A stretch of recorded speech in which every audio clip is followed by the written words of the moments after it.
Тръгваме към София сам. Да знам, не съм глупав. Окно, какво ще правим в София? Ще си вземем Макдоналдс. Окей. Но само това ли ще правим там? Ще те черпя един лего сет. Не е нужно. Окей, но ще проверим ли дали има един PlayStation с 2 контролера плюс някакви игри. Да, айде. Ок. Най-накрая стигнахме до София. Тези 2 часа бяха толкова скучни. Поне сега можем да отидем при Мол Парадайс. Да. Хайде да тръгваме, таксито ни чака. Ок. На къде да ви докарам? Към Мол Парадайс. Колко струва? 10 лева. Аз ще платя.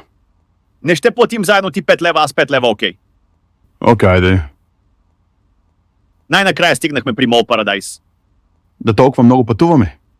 Ти мислиш ли това, което си мисля? Не. Не ти се яде Макдоналдс. Не казах това. Тогава какво чакаме? Хайде да си вземем Макдоналдс. Хайде.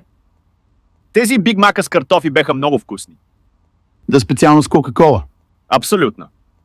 А и с пилешките хапки. Да. Но не забравяй, трябва да наемем къща с 2 спални, окей? Окей, намерих спокойно. Добре. Значи то...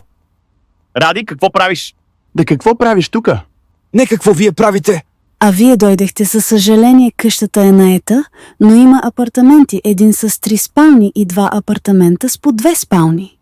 Ама защо да плащам двойно повече от апартамент с 1 спалня, като няма да използвам една от спалните?